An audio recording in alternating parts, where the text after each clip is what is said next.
Good morning, everybody. Shall we start?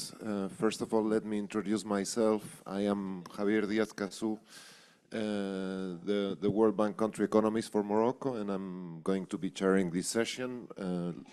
Let me thank the organizers of this important event. I'm really honored to be here today with you. Just some reminder about the logistics of the session. We are going to be presenting three papers. We'll have about 15-20 minutes per paper. I will give a reminder if I see to the speakers that they are getting close to the time that has been allotted to them. Then we'll have Professor Mirzaie, who will be providing some discussion about the three papers. And then we will open for Q&A from the audience. So with further ado, I will give the floor to the first presenters, Amira, El-Shal and Eman Moustafa, Innovation, Productivity and Gender in Egyptian Firms. Please, you can present the papers. Thank you so much. So it's my pleasure to be among you here all today, and I'm seeing a lot of friendly faces among the audience, which gives me a lot of comfort. So it's my pleasure to present to you my co-authored work with my dear colleague Eman Moustafa on the intersection between productivity, innovation, and gender at the firm level. And we picked the title very carefully, Beyond the Norms, and you will know like shortly why we think that the findings of this paper are really beyond the norms when it comes to the MENA region. So a little bit of context, what's the figure that we all talk about as economists? So what are we always concerned about as economists? Economic growth, exactly. So like economic growth, whether it's like at the country level or measured at the firm level, is one of the key variables that we all look and kind of try to track as much as we can. And we know in the literature and also like at the macro level and at the micro level that the key drivers for economic growth is basically innovations. It can be measured at the country level. It can be measured at the firm level. We have seen some evidence from macroeconomic studies that innovation is a key driver for economic growth. And also we have seen some evidence from the literature that at the firm level, technological innovations, whether in the form of introducing product innovations or process innovations, could be driving growth at the firm level. And we know that despite the growth potential, Egyptian firms fall short when it comes to reaching their productivity frontier. And this is very worrying, especially after 2011. Because we know that like MSMEs should be like the key drivers for growth in Egypt and in the MENA region more broadly. So when we first thought about this issue, we thought about okay, whether Egyptian firms actually introduces product and process innovations the proper way they should be doing, or what's causing this lag when it comes to productivity shortages. And we all know that Egyptian firms they do have a lot of potential. So this is like the way we thought about the issue at the beginning. We came across some worrying figures that I would like to share with you now, which is the productivity in the MENA region comparing or like in comparison to emerging market and developing economies. And you can see here like a comparison between the period 2003 to 2008 and 2013 to 2018. Like the blue bar is the range of average productivity growth across emerging market and developing economies, and like the red diamond is what worried us a lot. This is the average productivity growth for the MENA region, and you can see here that it's actually at the bottom of the range for productivity growth, emerging markets and developing economies. And this applies both during the period 2003 to 2008 and also 2013 to 2018. So this was a little bit worrying to us. And then we came across additional figures. I will not discuss all of this. Maybe I can just focus on figure A, which is productivity growth in MENA. And like this growth or labor productivity growth is disaggregated across MENA energy exporters and MENA energy importers. which is like represented by the blue bars. And you can see here that, for example, for the MENA energy exporters, the productivity growth is almost zero during 2013 to 2018, which is very, very worrying. And these like yellow dashes are the average for emerging markets and developing economies. But for me, like as a macro economist, when you see like zero productivity growth for MENA energy exporters, this was like a trigger for us to start and work on this topic. So now we can move to like figures for Egypt, which are unfortunately more worrying even compared to the MENA averages. We extracted the value added per worker in the industrial sector in 2019 from the World Bank database, and it's in dollar terms around 19K for Egypt. It's like far lower than the MENA average, and you can also see that it's far lower than the global average. So here we are looking at stock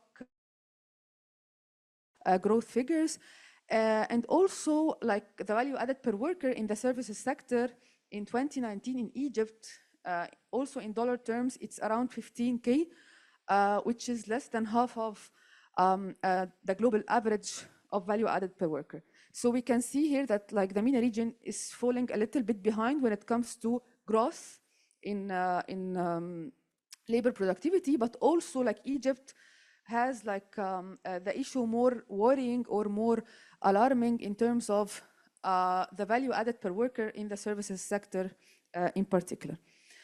So we started by reviewing the existing literature to try to dig deeper into what could be driving this performance we are seeing at the firm level in Egypt. And what we know so far is that R&D and innovations, they have a positive effect on firm productivity or firm performance in the broader sense. So this is like more or less established in the literature. We know that the positive link is there. When we take it from like the gender perspective, like most of the literature indicates that male entrepreneurs or male-led firms are more likely to introduce product and process innovations, and they are more likely to invest in R&D. The evidence is mixed, but like most of the studies we have seen indicate that usually male-led firms are more risk-taking and more likely to do R&D spending and innovations. There is like limited evidence when it comes to the intersection between innovation, productivity, and gender, like at the firm level in the MENA region and in Egypt. We have seen some macro studies, but like focusing on the gender dimension at the firm level has been missing to our knowledge. And we know that in the MENA region, like there are a lot of particularities around gender norms and like societal norms. So we know that this is a region that suffers from the largest gender gap. So we are kind of hypothesizing that probably female entrepreneurs or female-led firms could be kind of facing more challenges compared to male-led firms. So our concern was that these prevailing gender norms in the region could kind of aggravate or worsen the position of female-led firms in the region. So what we decided to do is to examine the linkages between innovation and productivity in Egyptian firms, with a special focus on the impact of gender at like the decision of the firm to spend on R&D, the decision of the firm to kind of introduce product or process innovations, but more importantly, like the intersections between these and like the firm performance or let's say firm productivity. So we wanted to see what factors at the firm level drive R&D and innovation in Egypt, and like how these affect productivity. And also we wanted to see the likelihood of female-headed firms in Egypt to introduce innovations and to spend on R&D. So are female-led firms more likely to spend on R&D, to introduce innovations or not?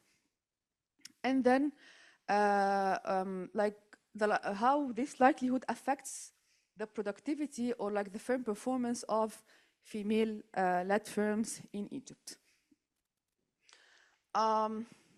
And we try to think about what could constitute like a robust empirical strategy in this context, because we know that a lot of factors could simultaneously affect R&D, innovation, productivity. So we were a lot worried about this kind of indigeneity concerns.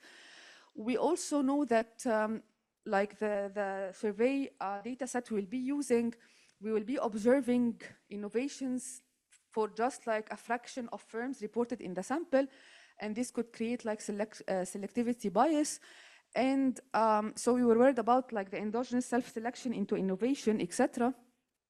And also we know that there is like an interplay between all these like 3 outcome variables that we care about: R&D, innovation, and productivity. And we know that in the region, specifically in the MENA region, there could be some non-observables that could also affect the productivity or the performance of female-led firms. So these were our concerns. So what we decided to do is to kind of come up with a framework, a non-recursive framework, where we could estimate like the R&D, innovation, and productivity relationships simultaneously. And I will show you how. And also like to introduce unobserved variables that, or like a latent variable that could capture the effects of all non-observables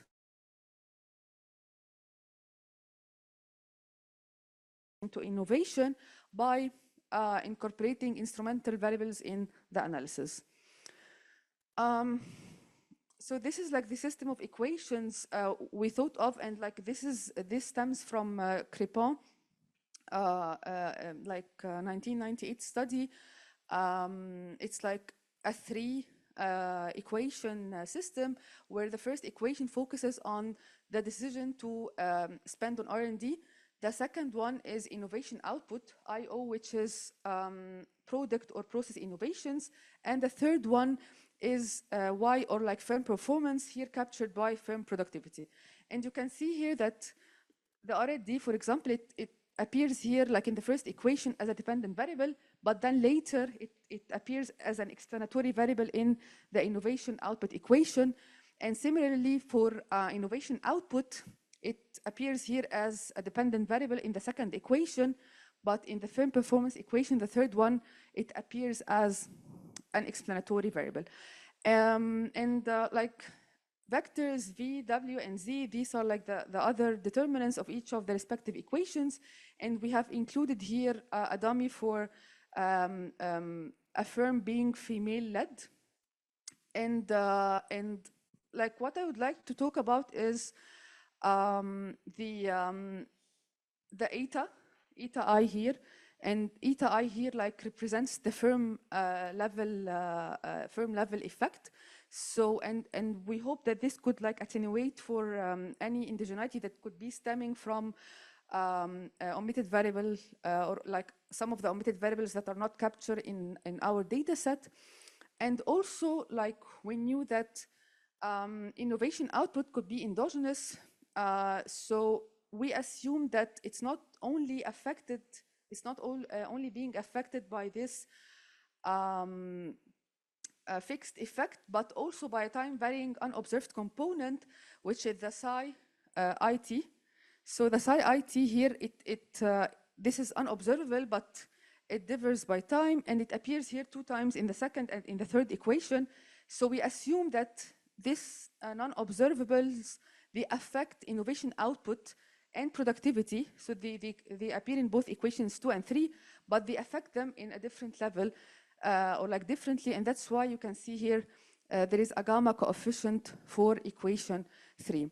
Also, the fact that we estimate these 3 equations simultaneously allows like the epsilons, the error terms of the 3 equations to be intercorrelated, because we know that the R&D, innovation, and productivity equations are probably affected by a lot of common variables.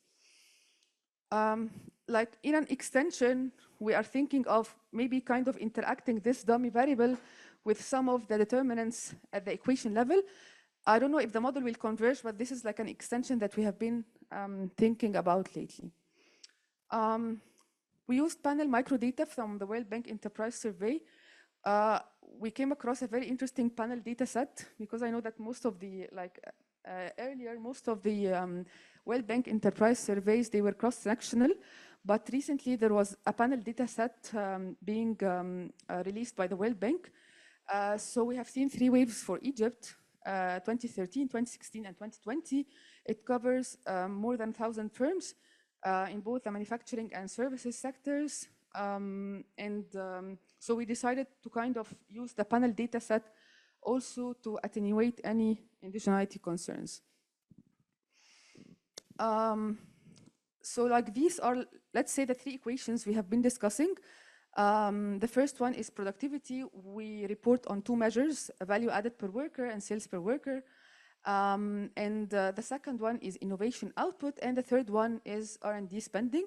You can see that the variables we use, the female leadership dummy variable comes up in all like 3 equations.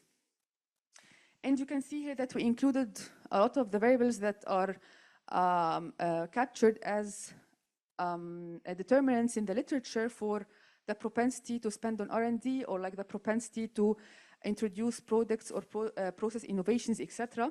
So most of these variables are based on the literature.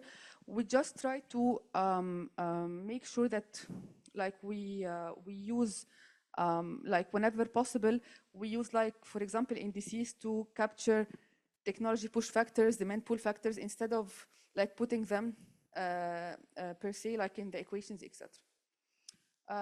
So like this diagram basically reflects the 3 equations we have mentioned. So we'll be reporting here on like 3 key tables. The first one for the R&D spending equation. The dependent variable is a dummy variable, whether the firm has actually spent on R&D or not. So it's a dummy variable. Unfortunately for Egypt, we don't see like the amount of money spent on R&D. And you can see here that like beyond the norms, actually female-led firms are more likely to spend on R&D. And this was a lot striking to us, and we tried different methodologies. But whenever we try any methodology, like the coefficient is significant, and like it's sizable.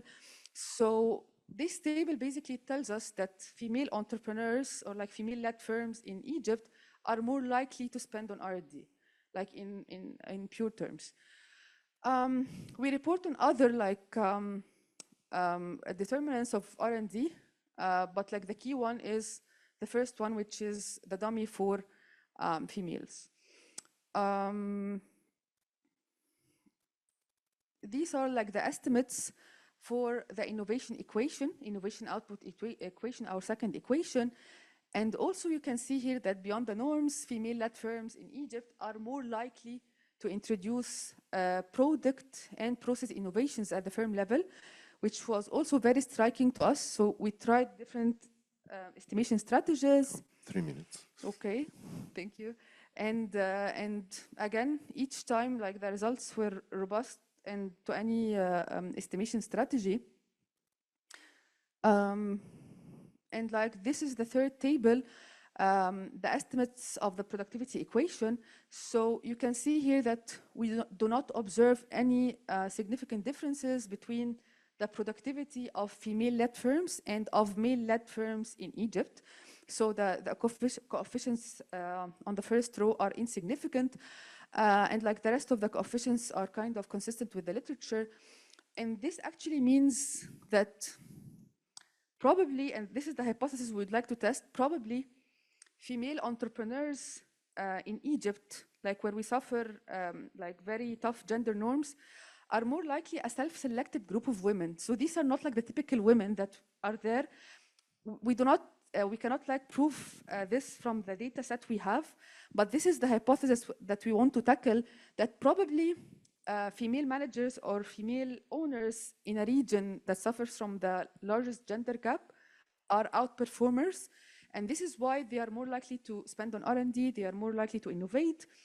And these like R&D or like this behavior in terms of R&D or innovations probably counteract the negative effects of the social norms or the gender norms.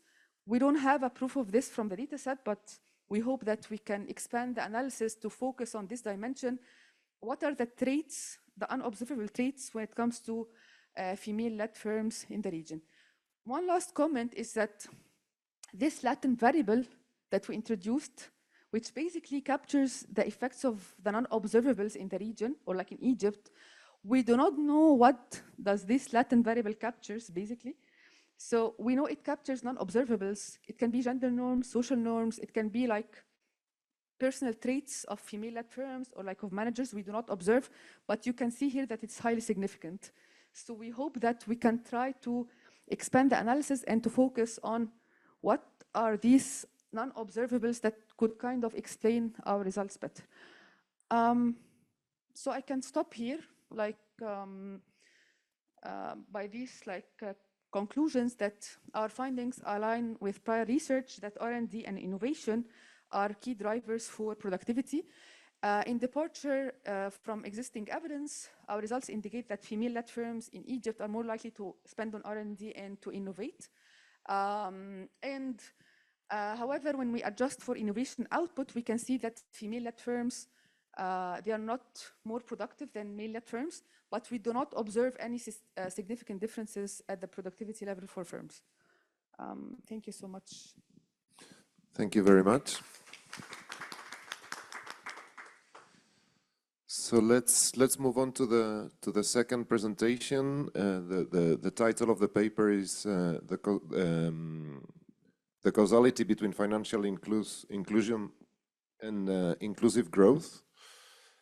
Evidence from a newly constructed index in Egypt, and the authors are Hanan Abouelfarag and Noha Nagy El-Boghdadly. Sorry for my pronunciation. Thank you very much.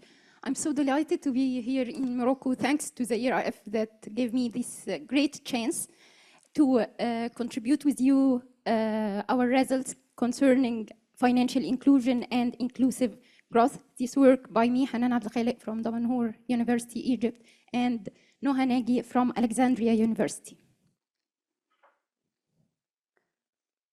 First of all, we can say that the traditional economic growth models basically depend on the GDP or the GDP per capita. Those measures are great, but they did not result in a better standard of living. They only give a specific track concerning income. But to talk about income inequality, the distribution, the equal opportunities to people among the society, it's nearly far. So we are interested in a broader concept of growth. This concept is the concept of inclusive growth. Basically, inclusive growth creates or is related to the economic growth in multiple sectors at the same time, creates new opportunities, new job opportunities, or even opportunities for people in life, in social life. Also, promoting equality is highly related to the concept of inclusive growth. So, one of the basic enablers of inclusive growth is the financial inclusion. Let's give an idea about it. It is the access to useful and affordable financial services. So those services must meet the needs of people, the needs for payments, for credit, for savings, for insurance, and so on. Also, those services must be delivered in a responsible and sustainable manner for confidence, to promote confidence. So, reviewing the literature, we found that many studies analyzed the relationship between financial inclusion and economic growth. But the relationship between financial inclusion, poverty, and inequality was investigated, but in few studies. But the relationship between financial inclusion and inclusive growth was not, nearly was not explored according to our readings. So this is our mission, to put an index for inclusive growth, an index for financial inclusion, and determine or explore the relationship between them. First, how this relation could come into account. Here, we say that financial inclusion first helps in mobilizing savings to investment, so this will enable businesses to expand. After that, this will create more job opportunities. Consequently, the income level will increase and the consumption level will increase. This will consequently reduce the poverty level, reduce inequality, and this will promote the concept, our broader concept of growth, the inclusive growth. Therefore, the novelty of our research is to construct the financial inclusion index using 9 indicators in this index. And also, we will construct, this was the greater challenge, the greater challenge to construct the inclusive growth index that includes 34 indicators. Those indicators are divided into 4 dimensions. After constructing both indices, we will examine the causality relationship between both. Starting with the financial inclusion index, the included indicators includes 3 groups. The first group concerns the number of commercial bank branches, the number of ATMs, the digital access indicators, the indicators whose data were available were the mobile cellular subscriptions and individuals using the internet. And finally, the usage indicators, the number of borrowers, outstanding deposits, and outstanding loans. Here, we started constructing our index using the principal component analysis. First, we checked the suitability of the data available of our indicators to applying the principal component analysis. After that, we have got non-standardized indices and converted it to standardized indices. The standardized index value ranges from 0 to 1. 0 is the lowest. 1 is the highest value for our performance. And the time period, this is during the time period 2004 till 2022. First, concerning financial inclusion, the axis indicators have the highest weight. And here is the index. The index starts at very low level, started to increase slightly, but it started to be more than 0.5 in the year 2018. This is in this year, the central bank increased its efforts to increase the number of ATMs, to increase the number of bank branches, also making more easy to give credit to small and medium enterprises. This contributed to the upward trend of the index. Concerning the inclusive growth index, we said that we have 4 dimensions. The first dimension, the economy. Economy includes GDP per capita. It includes the value added of sectors, the service sector, agricultural, industrial value added. Also, the employment levels, the labor productivity. The second dimension, the living conditions, mainly concerns infrastructure indicators, health and education indicators. The third concerns equality. Equality, either it's divided into some indicators concerning income inequality, other indicators concerning the gender gap or the gender equality. The governance includes the 6 indicators of governance. Here, to construct the index, we used the 2-stage PCA. Why? To get first sub-indices, an index or a sub-index for each dimension. Then, using the 4 sub-indices, we constructed an overall inclusive growth index. Here is the component matrix for the economy sub-index. The highest variation is related to the variables of, or the indicators of value added. The industrial value added, the service and agriculture value added, also GDP per capita and the GDP per person employed. Here is the graph of the economy sub-index, the first sub-index, had an increasing trend all over the study period. The second sub-index, the living conditions index, here we have the indicators. The highest variation is related to the expected years of schooling and the safety managed sanitation, and the flow or the trend was also upward sloping over the study period. Concerning the equality sub-index, it includes two principal components. The highest is related to the female status and the gender gap in education and income inequality. Here, we realize that very low values at the starting till 2013.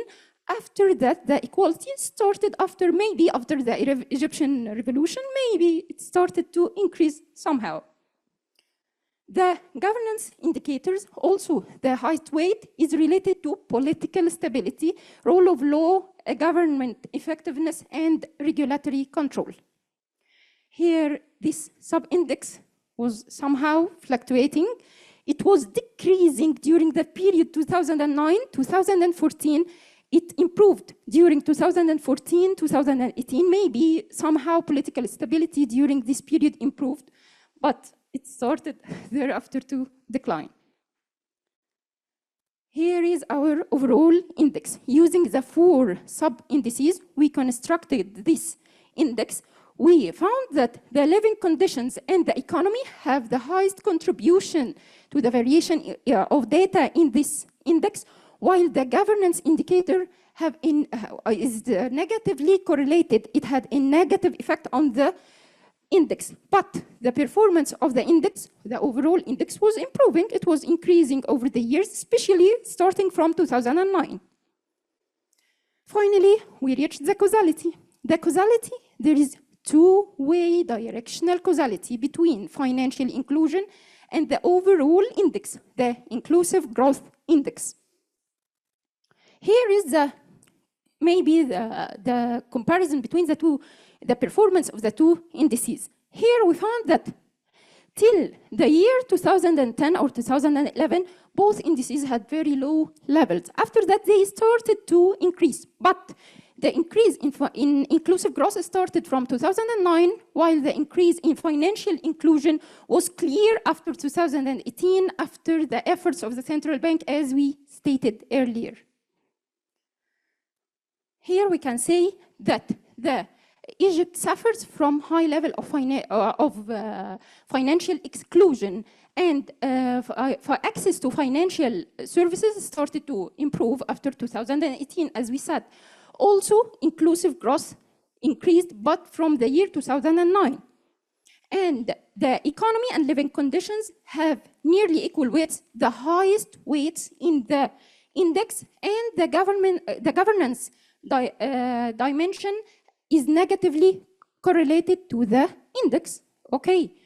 Now, the causality between the financial inclusion and the sub-indices.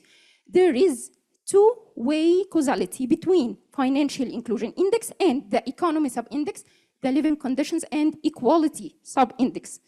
While, the economy sub-index, equality and the governance. While the living conditions, there is one-way causality running from the living conditions to the financial inclusion index. For the robustness check, we conducted the same process, but with excluding the governance. Why? Because it had a low weight in our index. So we found that the inclusive growth index with governance is somehow higher between 2012, 2016, maybe the period, as we said, after the revolution, but it was a slight difference. It was not a large difference. Also, for robustness check, we differentiated between the income inequality and the gender equality. Here we put 5 dimensions, but after separating those indices, and we found nearly the same trend. Slight difference, very slight difference. Here we reached our policy implications. The most important thing is that we found that for the financial inclusion efforts to have effect on inclusive growth, there must be a simultaneous effort to improve inclusive growth performance. This needs to improve the health, the education, the infrastructure, especially that we said that there is one-way causality between living conditions and inclusive growth index.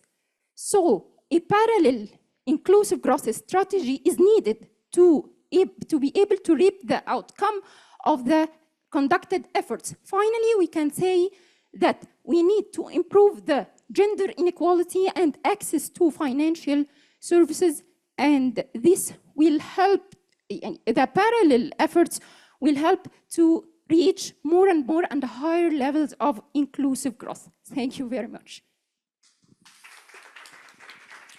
Thank you very much.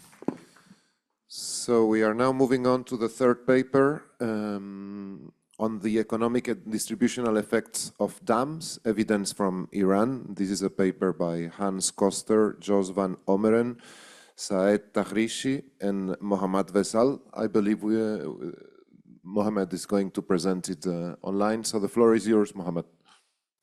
Thanks for having me in this prestigious conference. And I'm sorry that I could not attend in person due to visa issues.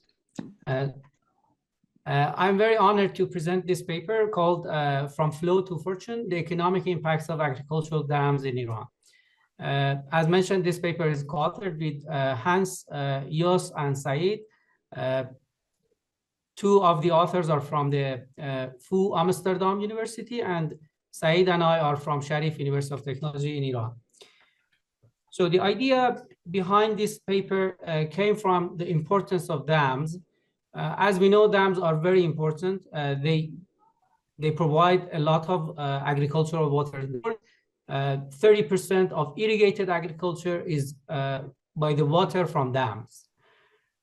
They also serve other purposes as well, like flood control, tourism, fishing, residential water, and other things as well. But they are highly contested because their costs are sometimes very high. For example, they have forced migration, they can cause environmental degradation, increase diseases like malaria and things like that. The distribution of these costs is also very important. There is evidence that downstream and upstream benefits and costs are different, and that matters for policy as well. The important policy question is, what are the total benefits of dams and how are they distributed?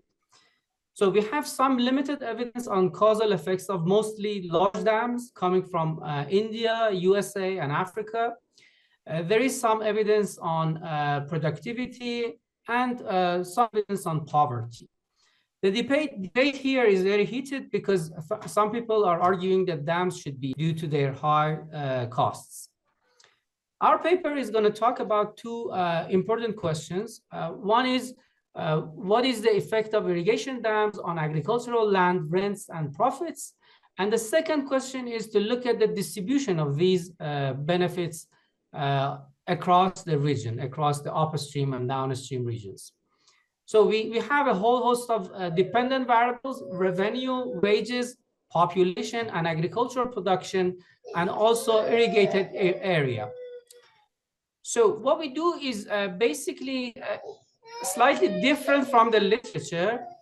So we use a differences estimation strategy and triple differencing, as I explain in a minute, which is kind of different from the usual instrumental variable approaches used in the literature. So the usual literature uses IVs, geographical IVs, where the slope of land is kind of interacted with a factor that shows how many dams are built over time. And that IV relies solely on geographical features and hence is believed to remove the endogeneity. But sometimes such IVs are kind of weak instruments and they might suffer the local average treatment effect issue as well. So we propose a different methodology here, which is the difference in differences and the triple differences. We have highly disaggregated data. So we focus on rural counties, which is a collection of 15 villages.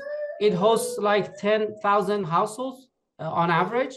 which is a very fine kind of measure compared to what the literature uses. We also look at the long run effects because we have a very long panel running from 2000 until 2018. And we also look at key welfare relevant outcomes, i.e. rent and profits. Whereas the previous literature kind of looked at productivity, like the amount of crops over area or things like that. But we kind of focus on rent, which is very important in terms of like the economic literature. It is a very long-lasting measure of welfare, and it has been used in other areas, not in dams literature. And we are trying to use it, we believe, for the first time. We also have some kind of careful calculation with respect to upstream and downstream and things like that. One final point here as a contribution, we use dam volume, like the regulated water volume by the dam, instead of the dam numbers in a given area, which is kind of justified by the huge heterogeneity that we have in terms of volume. We have a few very large dams and a lot of like smaller ones, and both of them might be important. So I'm going to give a brief overview of the context and in terms of like how many dams we have in Iran. It's like 660 dams built in Iran between 1976 and 2017. More than 80% of these are for agricultural purposes. After the revolution in 1979, we had a huge increase in dam construction, and it is very heated as well in Iran. This figure shows the total number of dams in black and on the left axis. And it shows like a gradual but rapid increase in the number of dams. And the blue line shows the volume in billion cubic meters.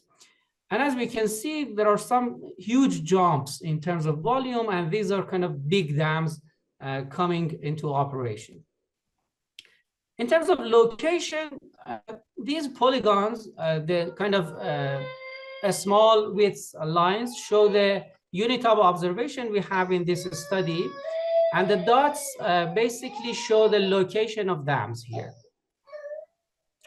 Okay, let me move forward. To give a brief overview of the literature, the seminal paper in terms of causal identification is the paper by Esther Duflo and Rohini Pandey in 2007. They focused on districts in India. We know districts in India are very large and they are not small units, but this was the first paper that introduced a valid instrument to study the impact of dams. What they find is that irrigated area increases, production increases, and poverty goes down in the downstream. Whereas in the district that the dam is built, poverty actually goes up and we have more volatile production. There are a lot of follow-up studies as well in Africa and also South Africa as well. We find similar measures, similar findings, sorry. And we also have a few other papers that look at other outcomes like residential property prices, malaria, and infant mortality as measures of like other costs of dams construction. Let me move on to giving you a more detailed explanation of what our data is.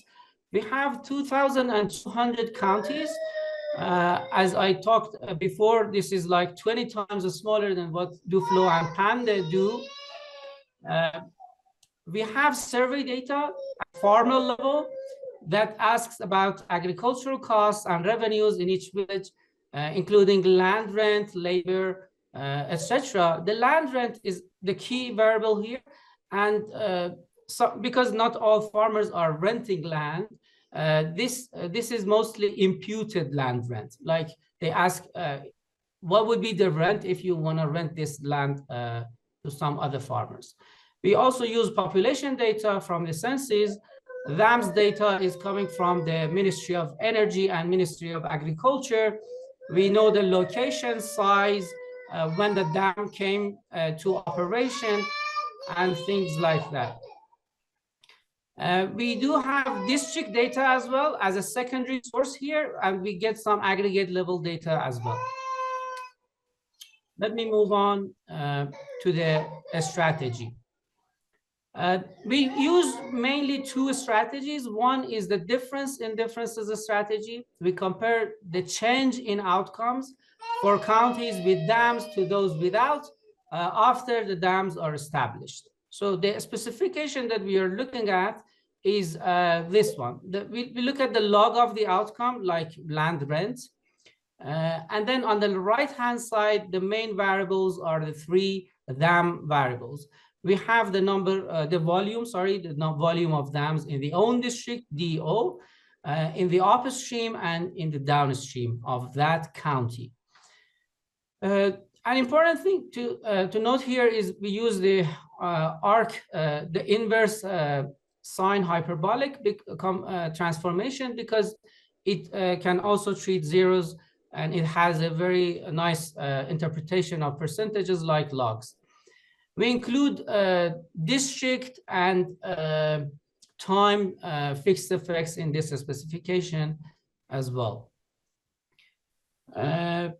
Okay, the triple differences relies on the idea that dams are going to only affect irrigated areas, not rain-fed areas. And therefore, we have a natural control group here, which is the rain-fed plots. Therefore, we compare the change in outcomes for irrigated to those of the rain-fed land in order to rule out any other existing trends that might be common to rain-fed and irrigated plots. We believe that these two strategies complement each other, and we therefore provide results on the two strategies at the same time. So this is the main results of our paper. The main basically table I want to go through here. In the first column, we have the difference in differences strategy, and we have two outcomes. In the second column, profits. In the first, we have rent. Looking at the three coefficients of interest, we see that only the upstream coefficient is significant. And it shows, like in the first column, adding one, I think here we have, yes, adding 1 million cubic meter of regulated water upstream is going to increase rent by 2.3%. And in terms of profits, the effect is larger. It's 4.7% in terms of profits. And one thing to note here is that when we want to calculate profits, we basically take out the imputed rent. And therefore, these two numbers are just complementing each other. There was an issue here. Okay. So let me move on here. If we look at the rain-fed land, column 3 and 4, we don't find any significant effects. There is one thing here that is significant in column 4, which we do not have an interpretation for, but most coefficients are insignificant. This first panel relies on annual data, and therefore we have like a short-term estimation here. If we move on to long-term differences, i.e. we subtract or we take only the final and the beginning year of the data. And therefore we interpret these coefficient estimates as the long-run estimates. We see that the effect is slightly larger, but not much. The upstream effect becomes like 3.4% in terms of rent, and in terms of profits, it becomes 6.5%. Again, if we look at the rain-fed effect, we don't find any significant effects here. Column 5 and 6 in this table use the triple differencing strategy, and to our basically fortunate, we see that the effect is very similar to what we had in the difference and difference strategy. It is not surprising because the rain-fed effect as a placebo was basically insignificant mostly, and therefore the triple D estimation is reflecting similar numbers. And the long run estimates are also similar. Okay. We do quite a few robustness checks here. Of course, we need to have rainfall as a control and other controls as well, like the share of the population working in agriculture and things like that, things that we think might be important for land rent. We add them and the results don't change. There is also another important addition here. We might think that there are some trends that happen at district level, like a bigger administrative unit that rural counties.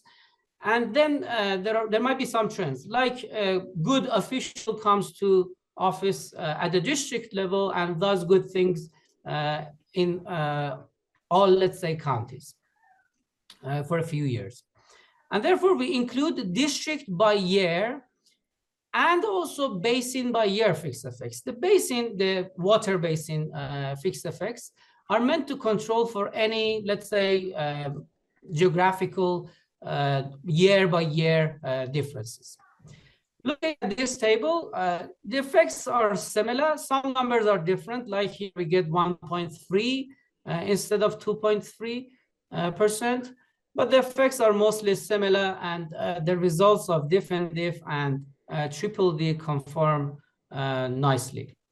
In terms of the long differences, we get a little bit larger estimates here. And we believe that, for example, controlling for rainfall might remove some of the heterogeneity that might be confounded with the dams effect. Sorry, let me go back. There are two other important things to control here. One is a kind of heterogeneity, I would say, distance to dams. And the second is distance to cities. There is a kind of trend in Iran where people would like to have an orchard for themselves, like a small garden where they go on vacation for. And if kind of agricultural land is close to big cities, then this trend might kind of cause an increase in rents. And this might be correlated with introduction of dams. Therefore, we control distance to cities in order to kind of kill that effect out. Distance to dams. Could you try to wrap up in 2-3 minutes, please? Sure, I will. And distance to dams is kind of looking at the heterogeneity of this effect. So what we do for the distance is that we kind of weight the coefficient volume by distance from the dam in order to construct our measure of upstream and downstream volume. And what we see is that the effect is slightly larger. Therefore, taking into that heterogeneity is kind of helping to look at a larger effect. Controlling for distance to big cities doesn't change anything here. Okay.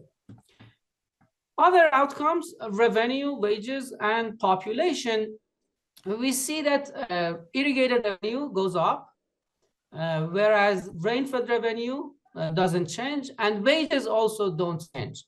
And if we think kind of as the labor force being like a homogeneous unit that irrigated and rain-fed workers can replace each other, this is kind of a sensible result. In terms of population, we see an interesting result where the downstream, if kind of a dam is built somewhere, then the downstream of the volume of downstream dams is going to lower the population.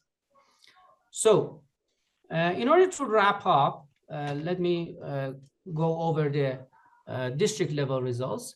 Our findings show that 1% increase in upstream volume results in an increase in rent in short run, and also a bigger increase in the long run. It increases profits as well, and revenue as well.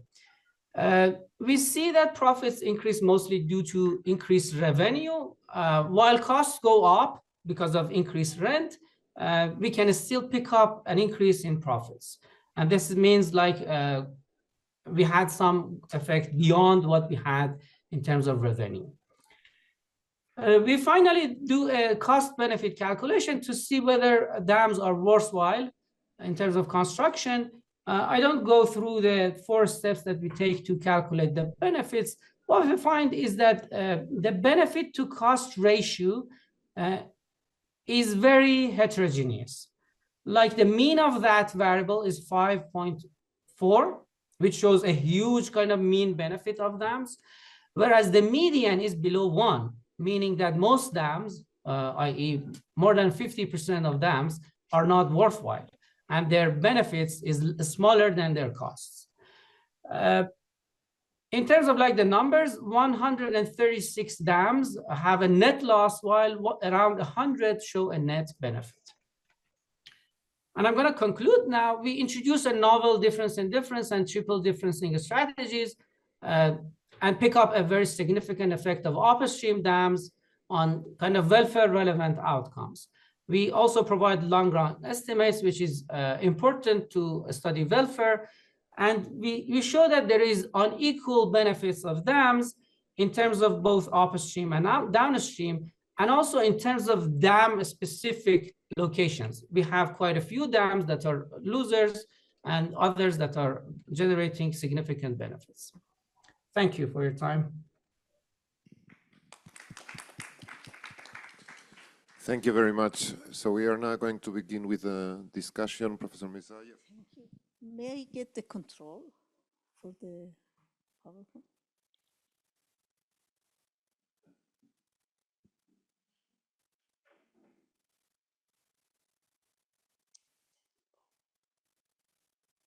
How's this working?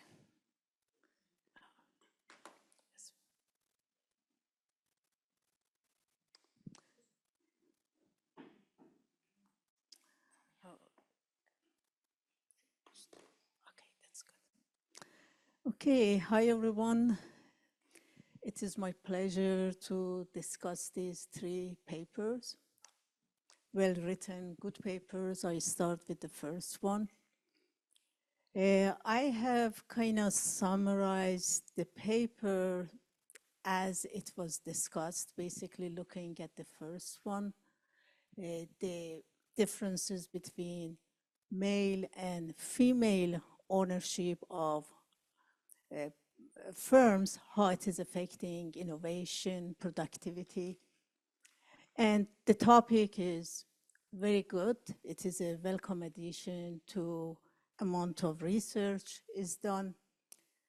When it comes to methodology, they are looking at panel data, 2013, 16, 20.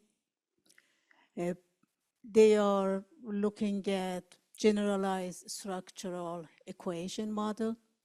One thing I would like to mention here, when explain the data, I would like to see one appendix at the end explaining how these surveys are done, basically the questions asked, and summary of basically the education level, age, and other demographics of those participants. So that gives us a better understanding of the result, and maybe it gives us better understanding how the investigation can be extended. The result shows there is no differences between male-headed and female-headed firms when it comes to productivity, while they see some effect of having female-headed firms being more innovative. And also they are looking at other variables like foreign technology, access to finance matters. I see lots of relationship between this paper and next paper when it comes to access to credit and how it affects the firm's productivity and how it affects the economic growth. The comment I have on this one, as I said, very good paper, very well written.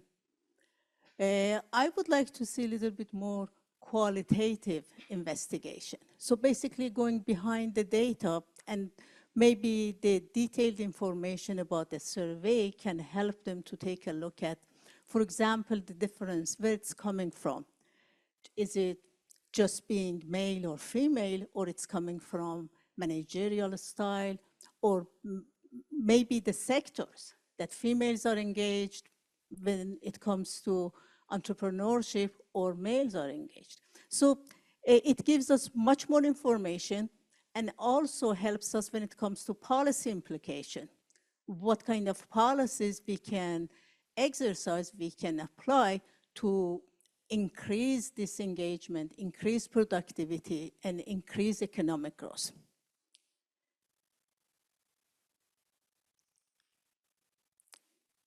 And just one more suggestion when it comes to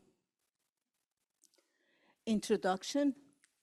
The presentation was very good, but I would prefer, rather than just discussing the differences on economic growth across countries, emphasizing on female ownership and female management, giving us some data on that, and then moving to the paper. Another thing in regard to the result, it was not explained in the paper, and it was not clear for myself how labor is significant when it comes to its impact on innovation, R&D, and productivity. While we see labor quality on one of those tables, that is not significant. So basically, we need more investigation behind the data, more explanation on the result. Moving to the second paper on relationship between inclusive growth and financial inclusion. Very important topic. Again, very timely, relevant, good paper. This paper is also well written, well exercised. The data is very unique. The indices, actually, it's a value added of this paper that they have worked on it, and they have given the very good result on the relationship between financial inclusion and inclusive growth. The result, when it comes to the relationship, and as they see, there is a causal effect between inclusive growth and financial inclusion. While when it comes to the impact of financial inclusion on inclusive growth, they don't see much effect, kind of the feedback. There, my suggestion is they might need to go to more detailed, kind of subnational, and basically trying to capture regional disparity. That might give them some understanding. Because when economy improves, and for example, if this financial inclusion and access to credit is happening more than upper class, and it's not going down, trickle down to the low income, we are not going to see the other way around. So basically, you are including, you are giving more access to credit, but it matters who's getting those access. So basically, if you go to subnational data and do investigation there, you might get better result in explaining what's happening.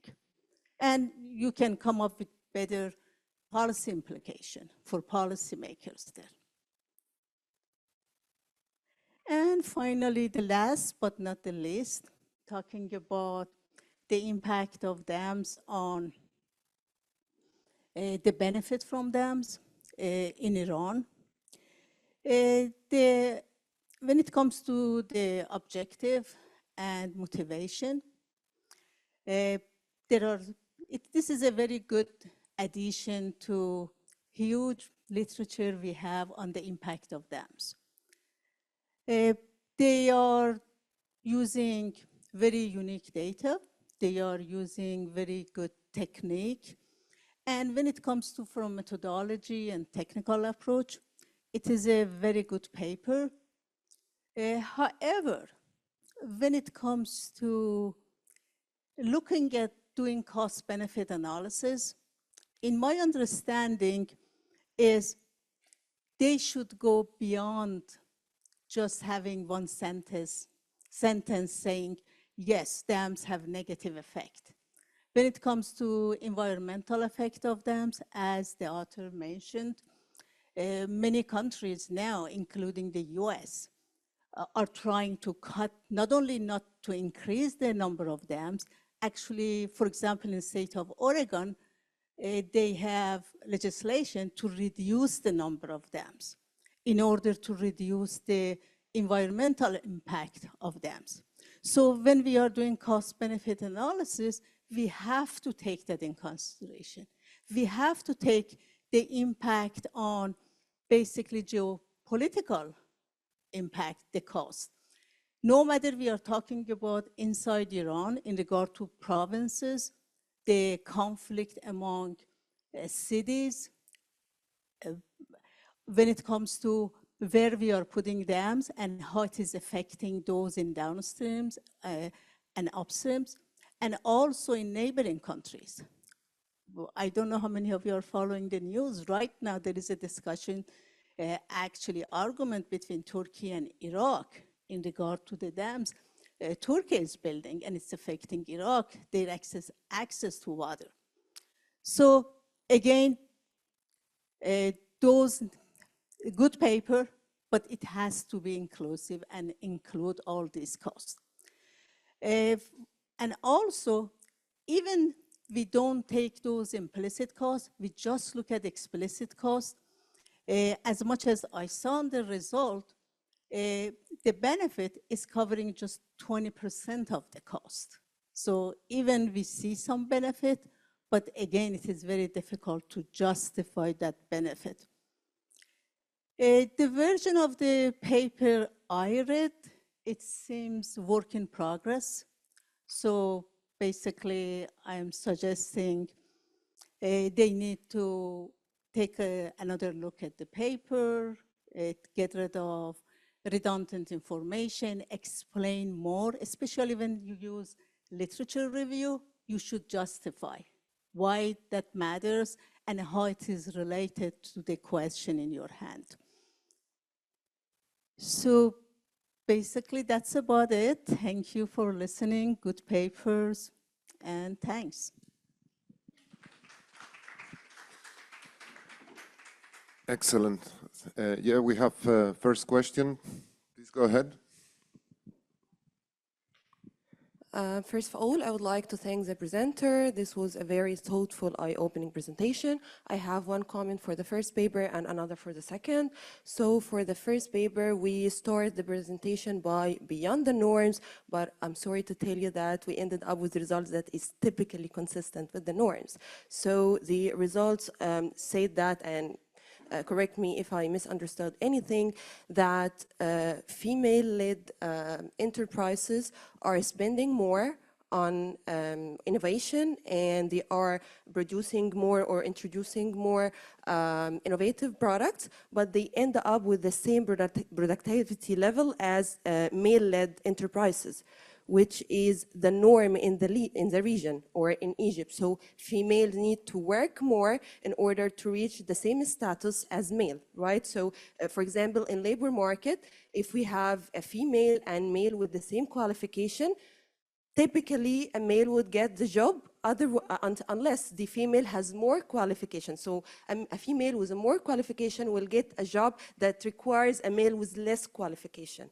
So there is something missing in that, and we cannot have a policy implication that says to women in the region or in Egypt to keep investing more in innovation in order to reach the same level of productivity as those who do not spend or spend nothing on innovation. So we need to tackle the structural challenges in the business and the labor market. This was my comment for the first paper. For the second paper, there is a concern that my presentation after the lunch is also suffering from. So I'm also working on inclusive growth with different indicators, and the governance indicators actually are not a part of the inclusive growth index, but rather it is a control variable in my model, and I have the typical results. So institutional quality negatively affect the inclusive growth, and this is not consistent at all with the literature, the results in the literature, specifically when it comes to the MENA region, because people from other, like region in the world try to convince us people in the MENA region that institutional quality is a abracadabra, solution. So work on your institutional quality, corruption will decrease, economic growth will increase, inclusive growth will increase, inequality will decrease, and suddenly we are in utopia, world. But it doesn't seem to be the result. So we have the same result working on different, topics. I'm working on inclusive growth and environment. You're working on inclusive growth and financial inclusion, but the institutional quality has the same negative effect. So there might be something missing that we both do not get. So if people, audience here in the room have any comment on that, this will be, very beneficial for both of us. So thank you. Yes, lady there, please. Thank you very much for your presentations. My name is Ommeren. I'm an economist at the Policy Center for the New South. My first question, it's kind of related to the question that has been posed by the lady, is that why female-led firms are more likely to spend more on research and development? That means if we have to endogenize this variable, what could be the main explanation behind that? As the lady said, it's more like cultural thing that the women need to work more than men to, I mean, just to justify their existence or something like that. I mean, are there endogenous or idiosyncratic elements behind that? And my second question is more related to the second paper.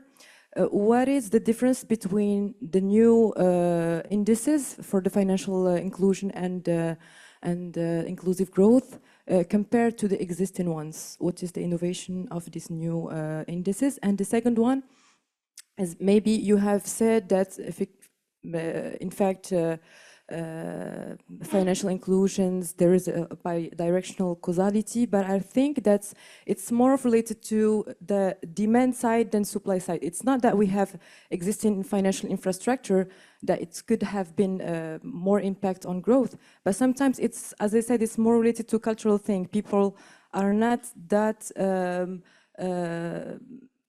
maybe we have bankarization rate that is low. People are more like would like to have cash than to go to the bank and to deposit their money. So maybe it's kind of behavioral aspects behind that, not only economical components. Thank you. Maybe we have a question here.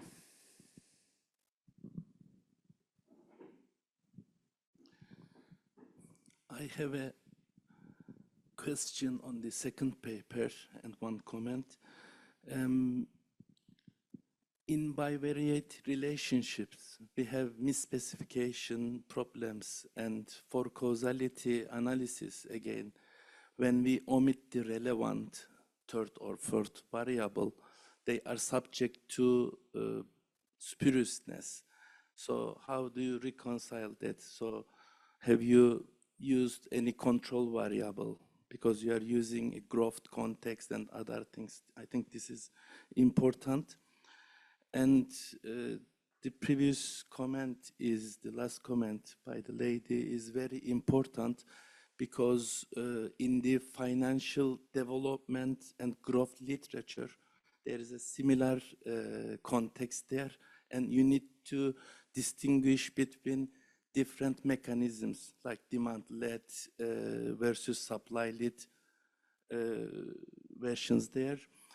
Schumpeter versus Robinson idea. I mean, they are the famous ones. And the last one, I'm sorry, I need to ask this as well. Why did you take the logarithms of the indices? What is the rationale for that?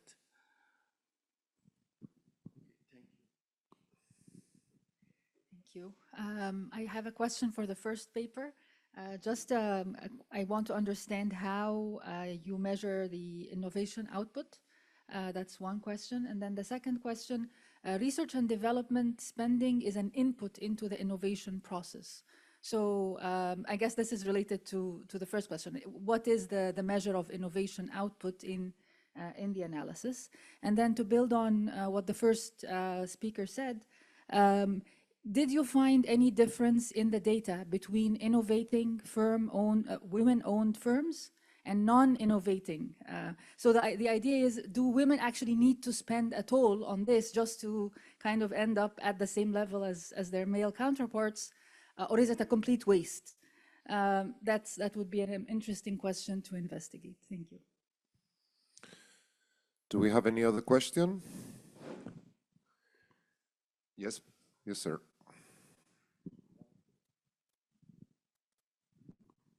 Thank you. My comment goes for Amira, the first paper. I think the data is gender neutral, and just including a dummy variable will not genderize the data. So as the discussant rightly said, you better do more detailed interviews so you know what the things behind the scene to explain the result. Thank you. Any more questions? If not, maybe we give a couple of minutes per paper to respond to the comments in the order in which they were presented, please. So thank you so much, kind discussant, and all the audience for your comments and questions. Especially for the very valid comments on how we can kind of try to explain the results in terms of conducting more qualitative surveys or understanding better what could be driving this. So this is something we are trying to kind of raise funding for, so hopefully we'll be able to do so.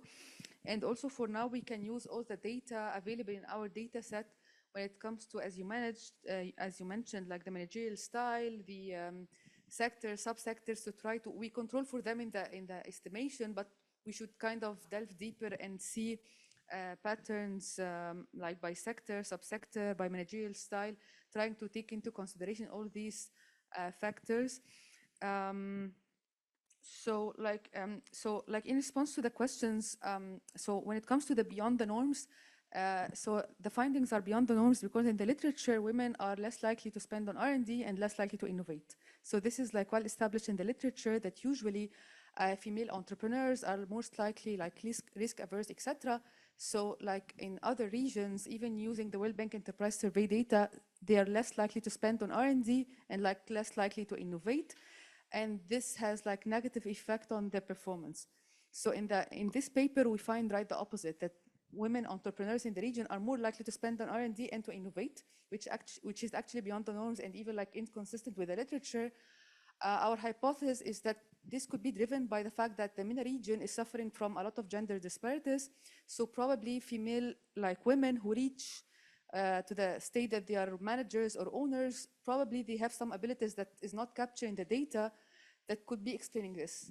But in the literature, women, female entrepreneurs, even when it comes to productivity, a lot of research suggests that they are less performance. And here in the productivity equations, there are no significant differences in terms of the fair performance. So this is the idea of beyond the norms. But I think if we expand on the explanation or the hypothesis that you want to tackle regarding the role of gender norms or the traits of the owners or the female owners or managers in the region, this could shed more light and explain more. But this is deviating from the literature.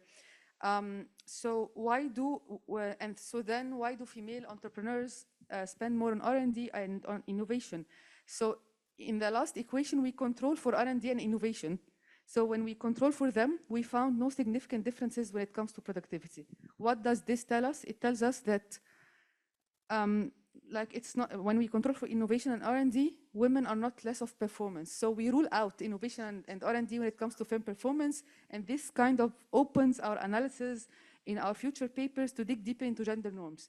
So as if we are ruling out innovation and R&D as potential causes for lower performance by females. So this is the value added. it doesn't capture everything, but it opens the door of us saying it's not innovation, it's not R&D. Women in the region are doing perfectly good when it comes to these two reasons. Let's dig deeper into like the gender norms or like what could be driving this. So this is, I think, also answers to the second question. When it comes to innovation output measures and R&D, so for the panel data set we have, the R&D is just a dummy variable, whether the firm spent on R&D or not. In other regions, we have the exact amount, but unfortunately for this, we just have a dummy variable. Did you spend on R&D over the last 3 years, yes or no? So this is one. For innovation output, or like innovation in general, we have process innovations, we have product innovations, and you can kind of capture them both.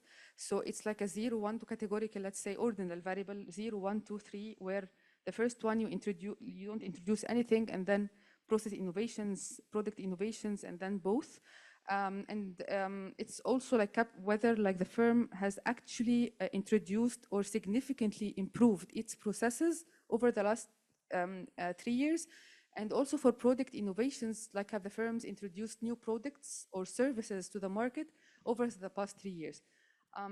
Some, like when you say yes, sometimes in the string variables, you can see some of the new processes introduced or products introduced, but it's not captured, like its nature is not captured in the data, unfortunately. Like in terms of the last question, gender neutral data, the World Bank Enterprise Survey data, it doesn't take into consideration, like it doesn't, it's not balanced in terms of like female owners or female managers versus male owners or managers. So it's like gender neutral. The idea that you've mentioned, conducting like more qualitative surveys and trying to dig deeper into what's going on. This is actually what we are trying to do at this stage. Yani, we have been able to raise like a small fund to conduct this, and hopefully it will shed more light on whether like our hypothesis in terms of the gender norms, etc., is kind of playing a role here or not. So hopefully, maybe next year in the ERF annual conference, if we are lucky, we can present this to you. Thank you so much.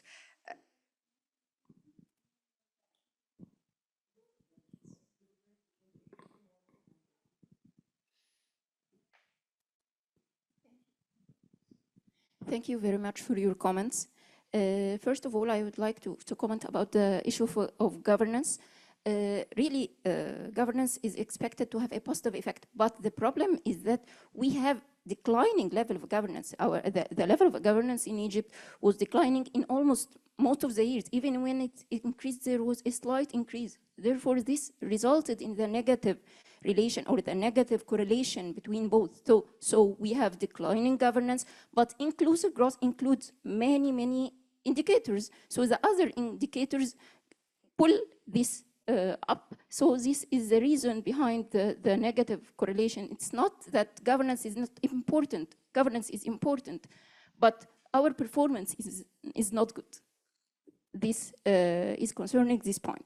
Concerning the new indices, I think our contribution is in the inclusive growth index. Really, to the best of my knowledge, no studies have done this sub-indices and then collect them to overall index.